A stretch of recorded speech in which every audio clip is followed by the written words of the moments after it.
finding something you like in nature, not only is it helpful to you as a person, but then you being someone who then can advocate for the environment, advocate for this thing that you now find that you have a passion for.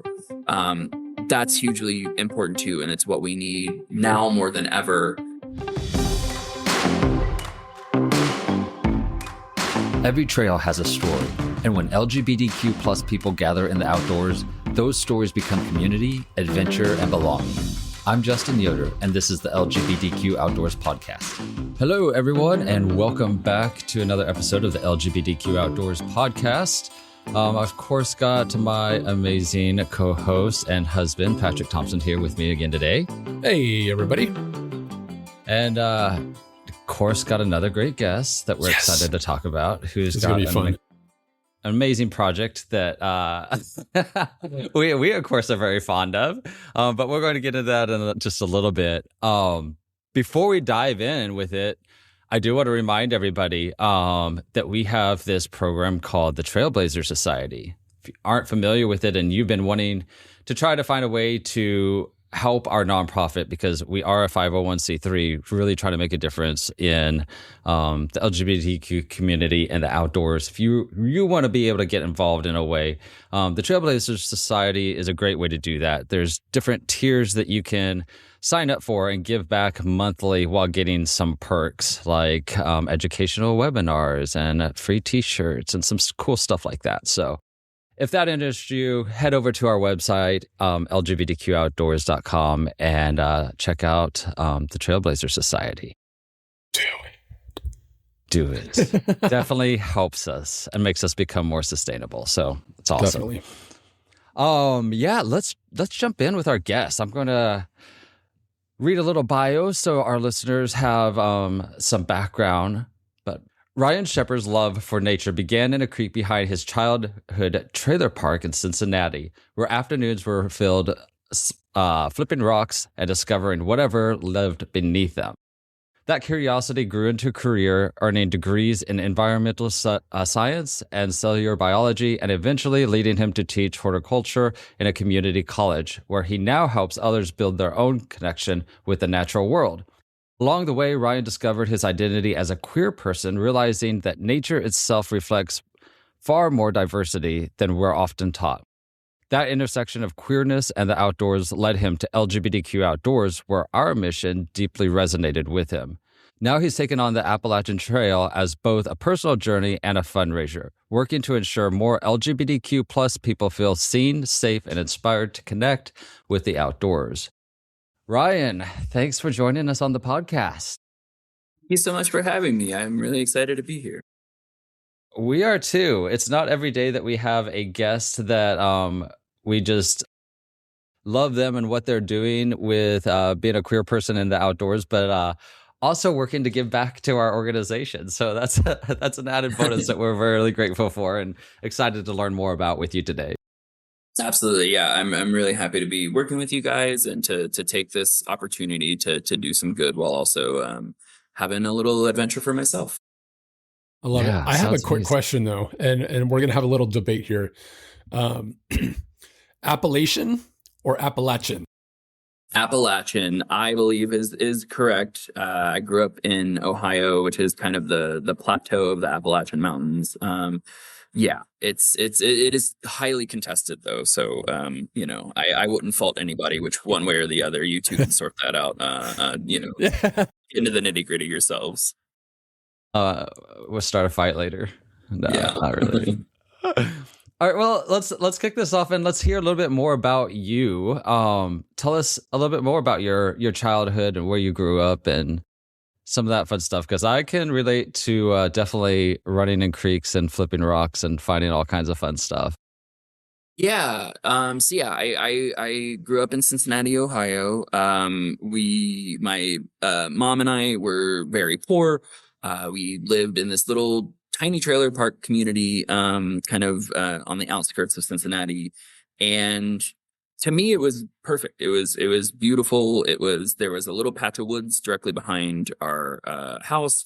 There was a little creek, which now realizing as an adult was just kind of like a drainage, culvert kind of thing. But to me, it was nature, and it was outdoors, and it was this beautiful landscape that I would spend most of my days just kind of stomping through the creek waters when they would raise, when they would lower. There was a lot of amphibians and reptiles that I could play around with. The little patch of woods was perfect for like climbing and running through the forest. And it was such a small thing in hindsight, but when you're little and everything else, the scale of everything feels so much more massive. So it was perfect. I love that. How do you think, building on that, growing up in Ohio, how do you think that shaped your relationship with nature? It's kind of thought of more of a natural outdoorsy state than some, I feel like. But also a lot of people that we talk to are further out west, Colorado, Montana, California. So I'd love to hear your perspective from farther east. Yeah, I mean, I think throughout the Midwest it is considered, flyover states. Obviously, there's a huge amount of agricultural land out here, but there is, per every state, there are these little pockets of state parks, local parks, a few national forests here and there. So I had spent my early 20s in Cleveland, Ohio, and they have this really beautiful section of interconnected spaces called the Emerald Necklace, which are all part of the Cleveland Metro Parks, which is where I got my first job out of my undergrad. You can find these pockets they might be fragmented, they might be very small, but if you look hard enough, you'll be able to find these really beautiful places that are really unique to not only the city that you're in, but also the Midwest in general. So we have a lot of really beautiful glacial till remnants, these big, beautiful rock formations. I was just in southern Illinois a couple days ago, and then there's this really beautiful Shawnee National Forest out there, and was unlike anywhere I'd ever been before. So you can always find these new surprises and pockets of natural spaces for sure. I was actually up in Ohio. Oof, how long ago was that now? 4 or 5 years ago. And we have a great chapter up there, and we did a hike. I think it was at one of the state parks around Cleveland. I know it's a really popular one, and I'm drawing a blank on it now. Is it Cuyahoga National Park? No, it wasn't that one. But I remember being kind of taken aback by it because we went during winter and we actually needed to wear crampons on our hiking boots because the trails were so icy. And it's like, you normally think about that when you're going to like the mountains of Colorado or something like that. But it was absolutely stunning. And as you know, when you're in a forest during wintertime that's covered in snow and ice, it's just so quiet and peaceful. And it was beautiful. So I'm a fan of Ohio. I'll say that. That brings me such joy and relief. It's similar to Appalachia. It's a hotly contested state to be happy to have gone to, I guess. Joe, I have a quick question. Rewinding just a little bit back to your bio, you said you spent a lot of time, quote, flipping rocks, and actually really, really like that concept because it's exploration, it's curiosity, might be a little like, cause you don't know what's under there. Might be a little unwise if you choose the wrong rock. But like, I think I would actually really like that on a t-shirt. It just says like flip rocks, like encouraging that exploration, that curiosity to go out and find answers that you don't even know that you're asking the questions to. So like, that's really cool that you were given that curiosity as a kid. And then, as you, grew up, I guess, if we grow up, you turn that curiosity into a career and you're continually learning, and have learned, and now you're teaching. And, It's come really full circle, and I think that's like really, really cool. Yeah, no, I appreciate that. Yeah, it is, and even at just like the simplest, direct, non-metaphorical practice. You flip a rock, you don't know you're gonna get bugs, maybe a snake, maybe a crayfish, maybe maybe nothing, and maybe the rock itself is the thing, or maybe you find some fossils in the rock, maybe you find a treasure someone left behind. I know geocaching is like super popular nowadays, and yeah, it's you really never know what to expect, but the action of just seeing what's under there, and the exploration, and the wanting to know more and wanting to see more, I think really cuts to the core of certainly my connection with nature, but I think a lot of other folks as well, in that you are away from everything that you're kind of familiar with, your day-to-day life, and what you're exposed to regularly, and you, while at the same time that you have this kind of like cautiousness, and maybe for some folks even like a little bit of hesitancy or fear, once you kind of let go of those things, and you open yourself up to like, what is this? Why does this moss grow this way? Why is there lichen on this rock but not this rock? Why does this plant help provide food for other organisms that live here?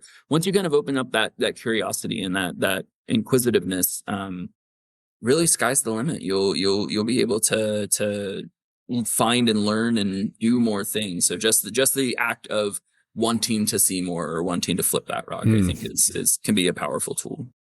Absolutely. Very well put. And all of that gave you the motivation then to go into adult education and get your degrees. Can you share about that timing, like when you really decided that that's what you wanted to do, what degrees you went for first, and how all that came about? Yeah, for sure. When you grow up poor, you don't think about what do I want to do, or what could I do. It's more, what can I do that's going to make me the most amount of money in the least amount of time. So it's very, focused on, succeeding and thriving in capitalism, as we all are forced to endure. But yeah, so I spent my like late teens, early 20s really directionless, not really having any idea what I wanted to do. I eventually got into construction, which I really liked. I liked working with my hands. I knew like the physicalness of it was really good, and reached some part of my core.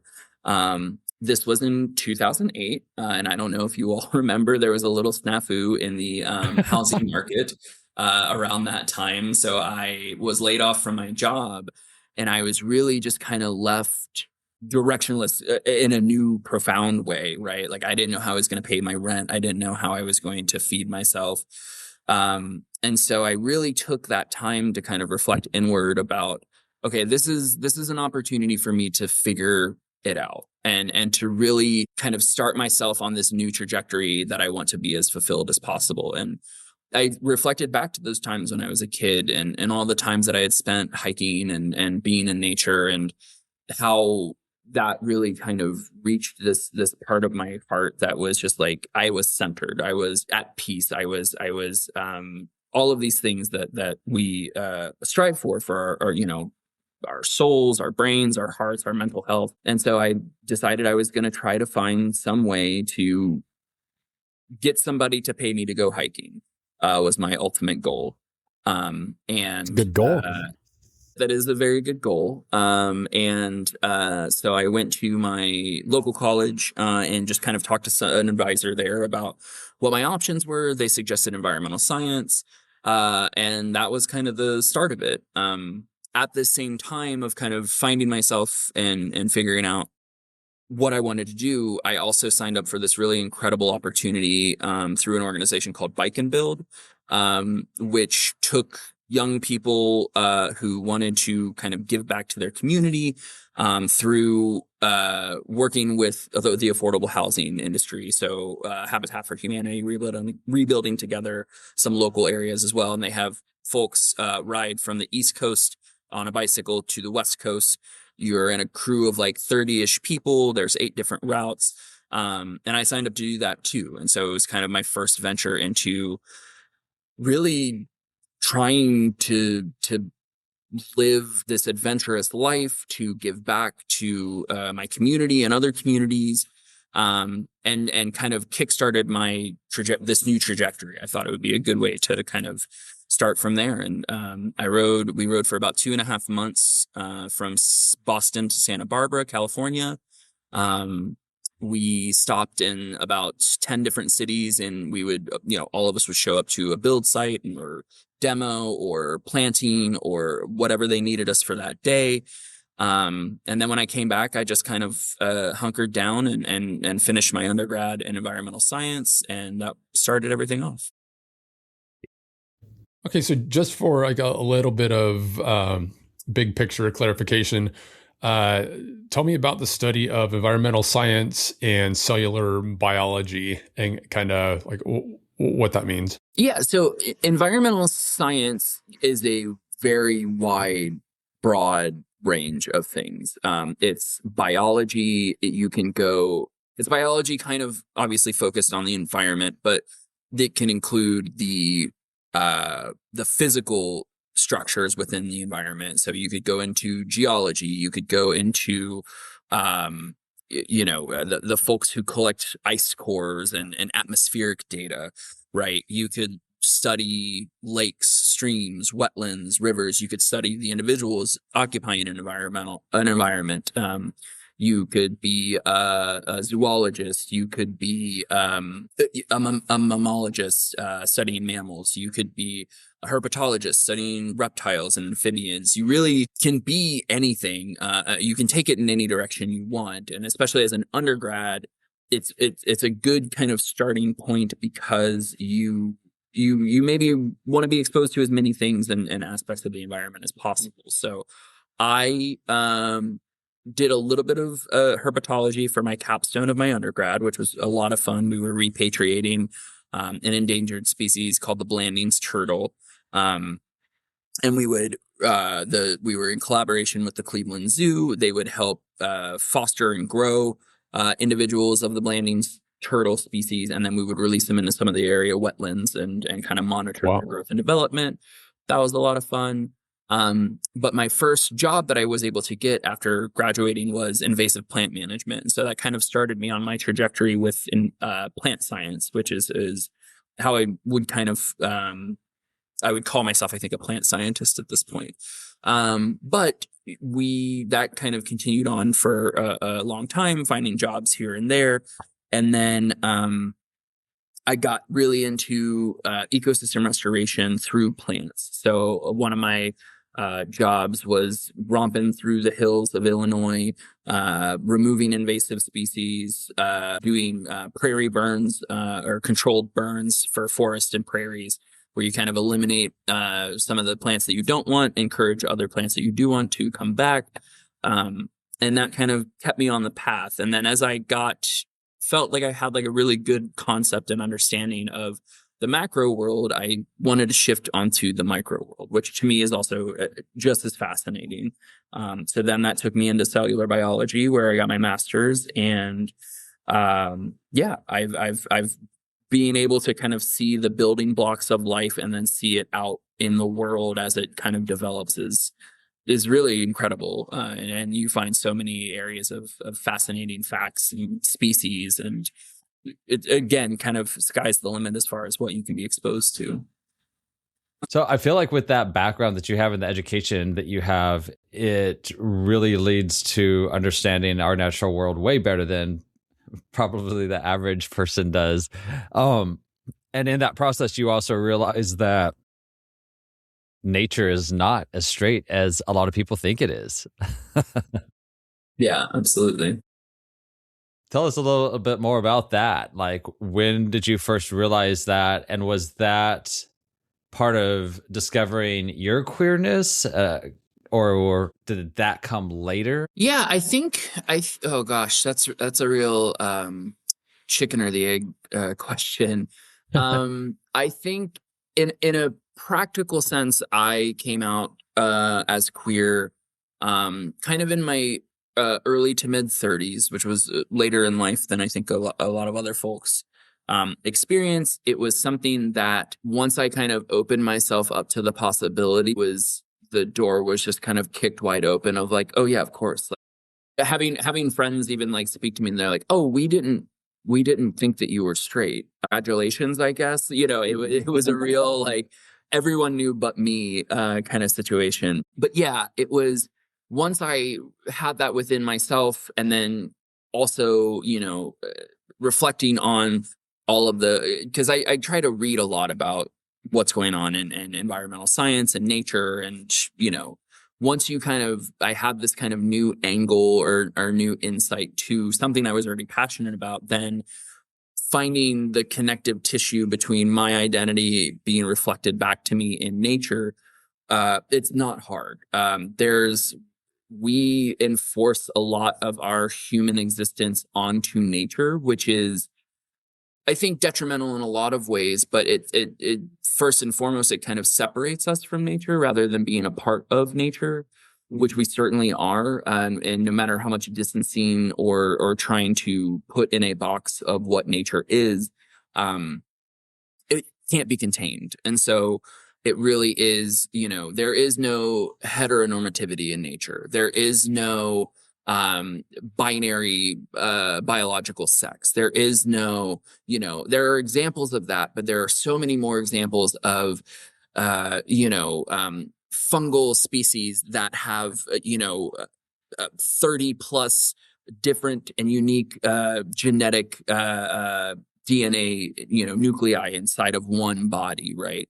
There's huge forests of clonal species that are one individual, but then every individual is contributing to the growth and expansion of that. There is even just kind of our relationships of like, I'm a big birder. There's, polygyny relationships, meaning that the females of a species are courted and cared for and sleep with a ton of different male species, right? To choose who is the best partner that they want to reproduce with, right? And so there's no shortage of examples of how from the genetic level to the behavioral levels of nature is not, there's no, heterosexuality is a small sliver of the expansiveness of nature, and it's really incredible to learn about. It's really incredible to share some of that with my students, to also learn from my students who teach me just as much. And there's new and exciting and even gayer things out there than you can imagine.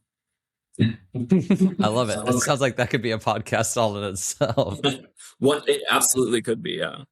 I would love it if you could dive a little bit deeper into that, because I think a lot of people that are listening would say, well, how did it, you were queer before?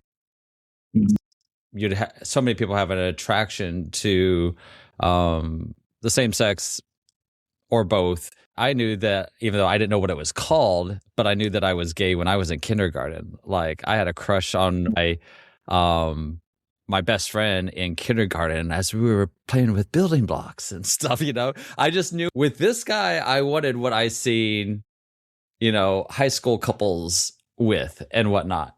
And I often have heard people discover their queerness later in life, but I think that yours is a little bit more unique since you were diving so deep into nature and learning about queerness in nature, and it revealing itself to you maybe more than you actually discovering it or looking for it.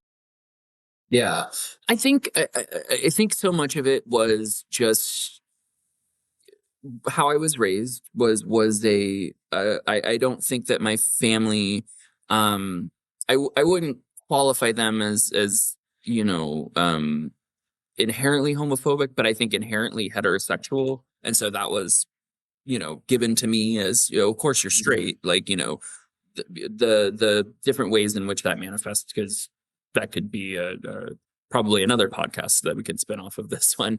But I think the biggest way in which I was able to come out and kind of realize that within myself is due to I played roller derby for about 8 years, and the roller derby community is this not only welcoming, beautiful, expansive community, but also tends to be very queer.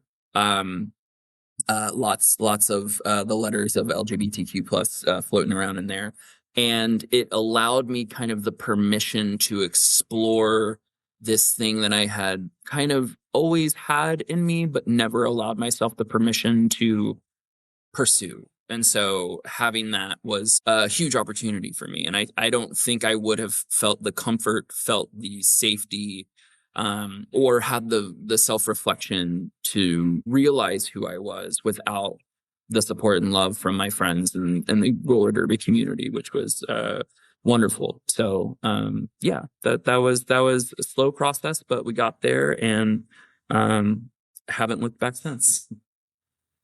It's so great having those communities that can help you along on those journeys. Like I love that. And I hope that people that are going discovering themselves and their queerness have a community to be able to do that with, because I know for me it was very difficult because I didn't really have that community when I was coming out. And so I'm sure it just makes a world of difference, and that's amazing.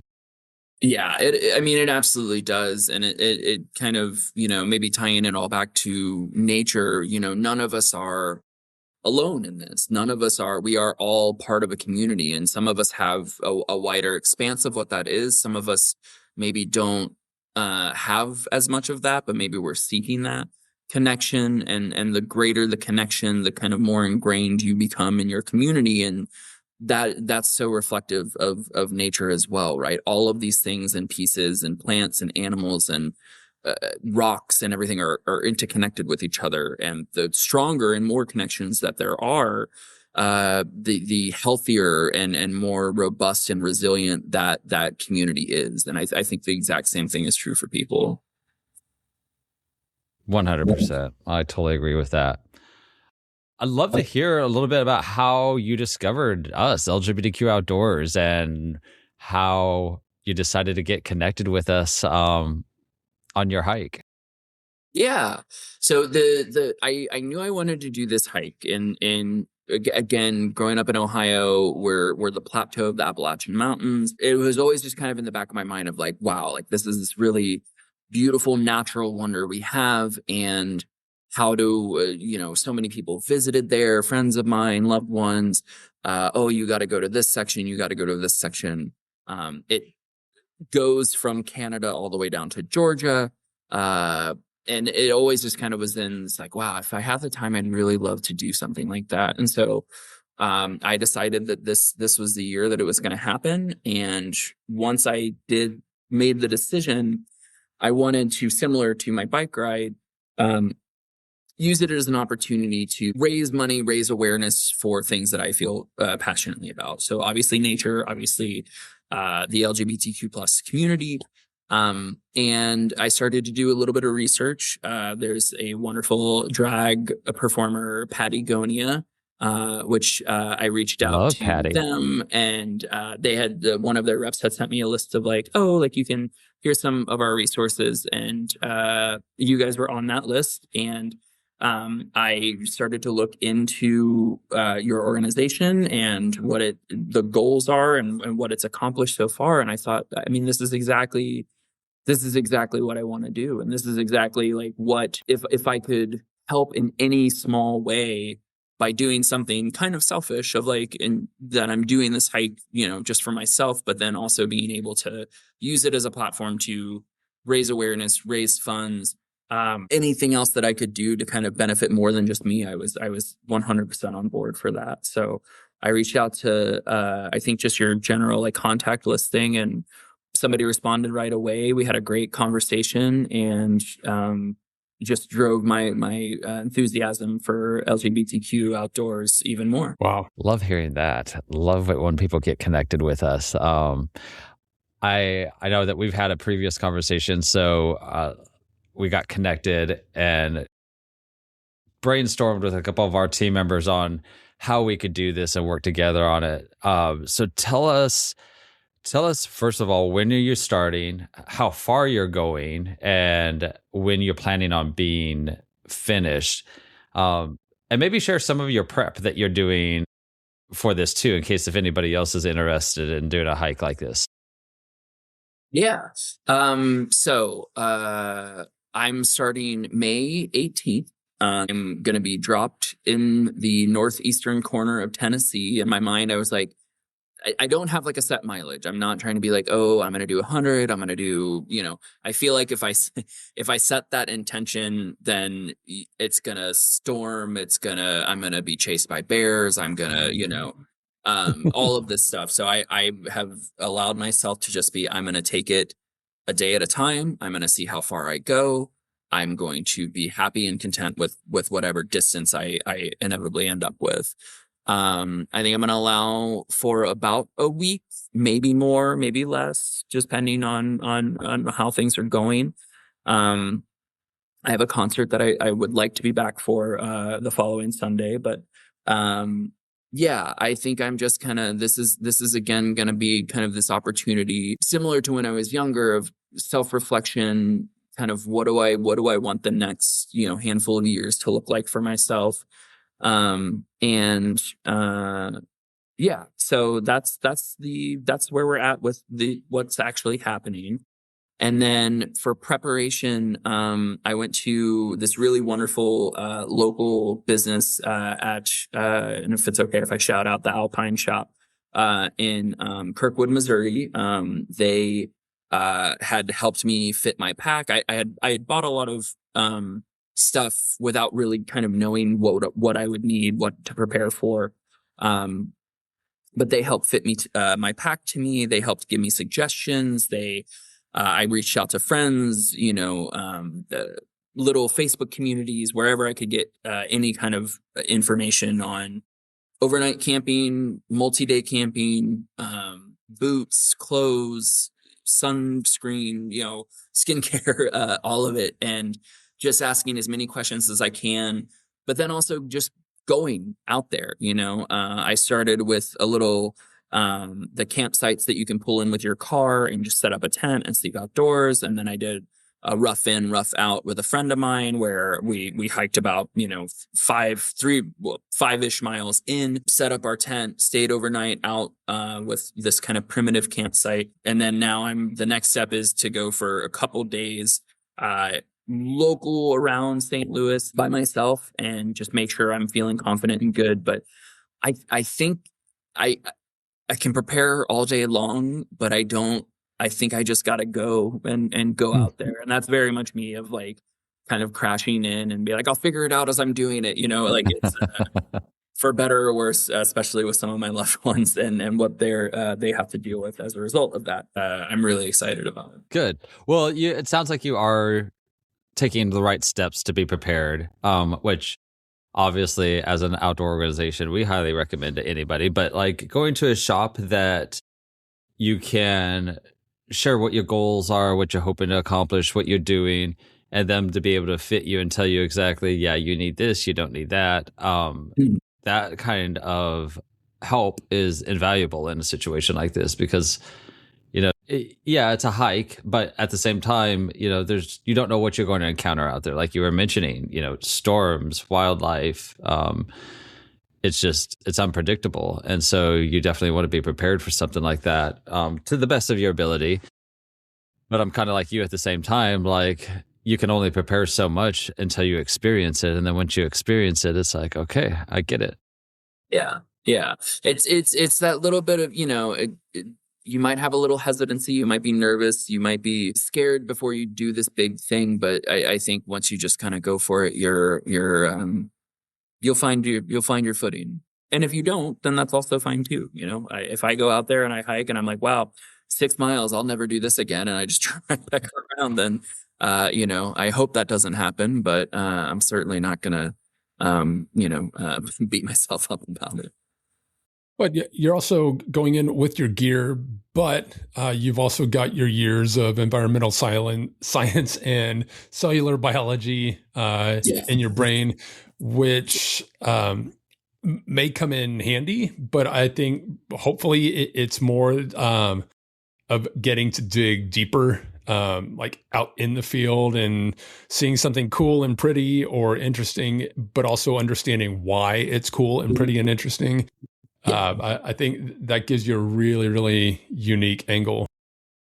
Oh yeah, I'm sure my camera roll is just going to be every weird bug and flower and patch of moss that I come across. My storage space is going to explode daily, I would imagine. I might not even go that far. I'll just take a couple steps and need to take a picture of everything as I go. So maybe I'll only get like a mile in, and I've been out there for 5 days. You know what I mean? Hey, as long as you're getting out of it what you need to get out of it, then that's what There matters, you go. right? Exactly. Yeah.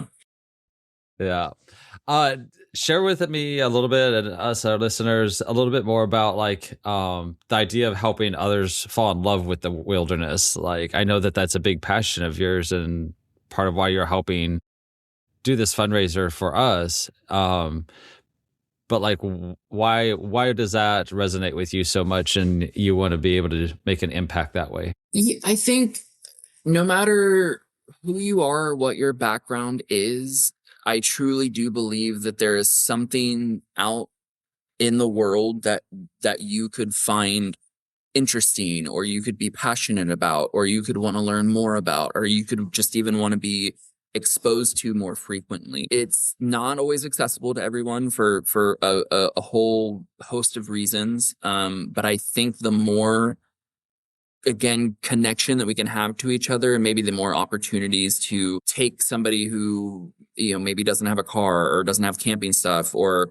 has always liked nature but has never like found like a hiking group or whatever. I think that's a really wonderful way to start. And I think once you kind of find that inroad to someone's passions and what they could be interested in, I am certain that they could find something outside that would resonate with them. And so it's certainly something that I love to share in my classroom with my students. They're horticultural students, so they already kind of have, we like plants, but we talk about so many more organisms and forms of life and everything else. And my hope is that when they leave this program, they find 5, 6, 10 other things that they're also passionate about, right? And I've seen that happen in real time, and I just think that it's so, again, I think everyone could find. And then with this kind of finding something you like in nature, not only is it helpful to you as a person, but then you being someone who then can advocate for the environment, advocate for this thing that you now find that you have a passion for. That's hugely important too. And it's what we need now more than ever in the face of, all of these shiftings of these natural resources that we all are supposed to have access to, and the loss that we're seeing. We need as many people out there caring for the environment as possible. And it's only going to benefit all of us tenfold if we can get one person who maybe has never gone on a hike or never, seen this type of bird or this fossil or whatever it is that they can find. Everyone should help in that cause, I think. And so again, your organization being like, that's the purpose of it, right? Is connecting people, finding a way for them to get outside and to find community and find connectivity. That's a huge undertaking and means the world to me, and I'm sure so many other people. I absolutely love your passion and to combine nature, the outdoors, the natural world, with being true and authentic and queer. Just love it so much. And I think, like, I don't know if we said this or not, but you live in St. Louis, so that's where you're teaching right now. And so right in the middle, kind of Bible Belt and being authentically yourself. And I think that is so important for your students to be able to see that representation, letting them know that they can be totally true, safe, to who they are, is a powerful and wonderful thing, and a gift that you're giving them. Because it's easy. It might be easier to do, something like what you're doing in a more progressive city, New York or LA or somewhere, but you're right in it. And I grew up in Missouri, and have been to St. Louis many times. So I know it's a state and area that can use more, more help when it comes to being welcoming and inclusive, to say the least. Yeah, it's, growing up in the Midwest, it is, you're in these little bubbles of the cities that you can find safety and you can find community, but then you have to swim through, these pockets of potential danger while you travel, while you go somewhere else. And I think for me specifically, it's really important for me to kind of live as loud as I can. I think it's very, and I say this, and so many of my friends are, would refute it quite strongly, but I'm always, I feel like as a white cis man, the fear of just everyone kind of projecting heterosexuality, right? Like, oh, he looks straight, or he, of course he's just one of the guys, and like blah blah blah. So I try to find ways in which I can fight against that, as I do have all these other privileges associated with my identity, that kind of shield me from potential harm that others can't or don't have. And so being able to do that, not in this kind of self-righteous way, but just kind of to be, I am queer. This is who I am. I want to share this with you because I think it's important for us if we're to have this connection, but also if you can see someone like me, and then maybe it won't be as much of a shock if you see someone who doesn't look like me, and who is also queer, who is also different than the, heterosexual cisgender experience that is the predominant norm, right? So yeah, it's important to me, and now having students, and I'm very recent into academia. This is my second semester of my second year, but I've just absolutely fallen in love with it, and the greatest joy I get is having that connection with students who can feel like they can show up in their most authentic self, and feel like we're learning about this thing that, we're learning about soils today, but you can be trans, you can be queer, you can be who you are while we're doing this in this classroom with me, is so important to me, and has been a real gift as far as just fulfillment in my life, and hopefully some benefit to theirs as well. The gift of being able to be authentic while studying nature is like the most on the nose, natural experience I think anybody can get.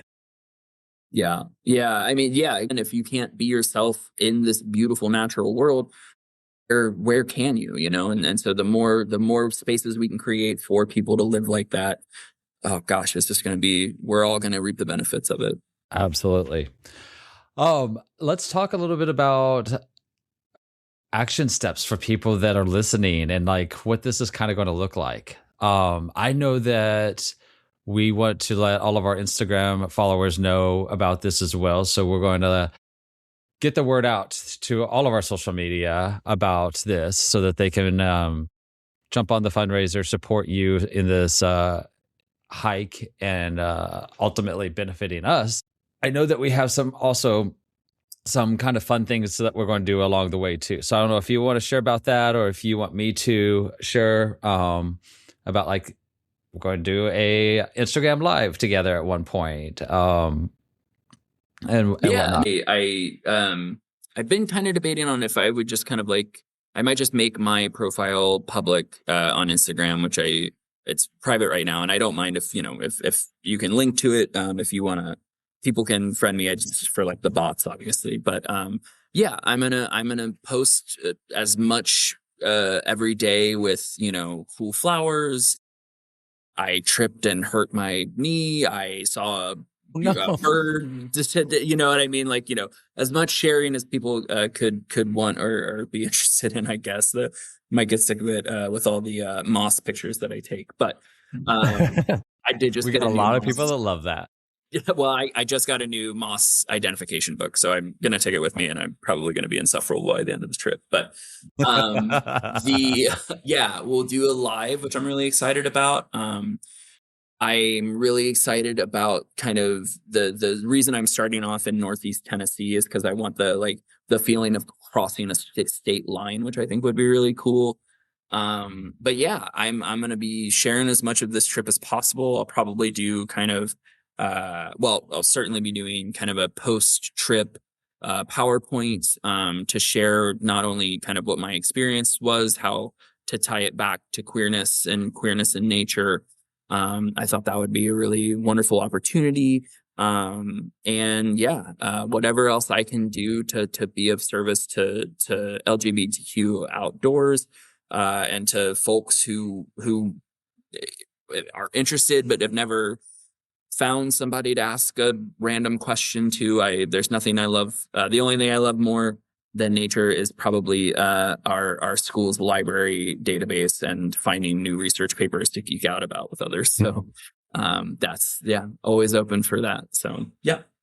Well, hopefully there's no injuries along the way. But Right. what is your Instagram? We're going to give it out now, and we'll give it out at the very end too. But what is your Instagram so people can follow you? It's Lumberjerk, all one word. It was my roller derby name for many, many years. So not Lumberjack, but Lumberjerk, Jerk, all one word. You'll find a lot of pet pictures, a lot of nature pictures, and you can come say hi. Awesome. And then we have, if people aren't familiar with the Zephy platform, we have Zephy is a platform we use because they work with nonprofits. Then anytime a donation is made, 100% of those funds go directly to us without a processing fee. So we got a page set up, and we're going to be linking that in the show notes so that people can give towards Ryan's fundraiser. You can give any amount, but we do have some fun perks, two main ones. One, if you donate $25 or more, after Ryan's hike, we're going to do a webinar get together, hang out with him, where he's going to share about his hike. Hopefully show some cool pictures of his moss and everything that he found that was interesting along the way. You'll get to ask him questions. In case that's something that you want to do, you can be able to ask questions directly with him because it's going to be live with him. So that's for a donation of $25 or more. If you donate $100 or more, you get to be a part of the webinar as well. But we'll also get a free Fjällräven day pack as well that we will send you, who is a new partner of ours, and so thankful for their partnership as well, which hasn't officially been announced yet as of this recording. It might be by the time it airs, though. So yeah, check out that link, share it with your friends, tell people all about it, help Ryan raise some funds for our organization so that we can get more people connected to the outdoors. Ryan, is there anything else you'd like to say in closing along those lines with getting people involved or anything? Yeah, no, I think the big, I guess the last kind of parting thing, and this has been something I've been talking to my students a lot, kind of tying back to what we were talking about in community and whatnot. I've been really making a push of kind of like, what do we do? What do we have like the capacity for? And so I would love folks, I guess, to just kind of like self-reflect and see, is there something you can do to help the environment in any way, shape, or form? Can you plant in a neighbor's yard? Can you give away seeds to this thing? Can you take a friend hiking? Like whatever we all have the capacity for in these just wild times that we're living in, find what that is and go for it and do it. And if all of us collectively take those little baby steps, I think we might make some hopefully some bigger impact. So yeah, I've been leaving that with students, so I'll leave it with you all. And thank you so much for having me. I've never done a podcast before, and yeah, this was a lot of fun. Thank you so much. Nailed it. Well, oh, go ahead, Patrick. You want to say? Well, no, I just want to say, Ryan, I am so grateful for partnering with us. I wish you the most incredible adventure that is like safe and surprising and jaw dropping and educational and maybe a little bit scary. Yes. But more than anything, just like have a great time and flip rocks. Yes, thank you so much. I definitely will be, and I'll share every little critter I find underneath there. It'll be a great time. Awesome. Well, listeners, thanks for tuning in again today. Again, if you want to follow Ryan on his Instagram or check out the fundraising page, it is linked in the show notes for you to be able to click on. Follow us on Instagram, lgbtq.outdoors, and you can also get connected there and see part of Ryan's journey there, especially when we do an Instagram live with him from the trail. So that's going to be fantastic. We look forward to getting connected with you and hope that you will join Ryan on this trail, this adventure, this fundraiser, and help make the world a little bit better place. And until next time, get out there.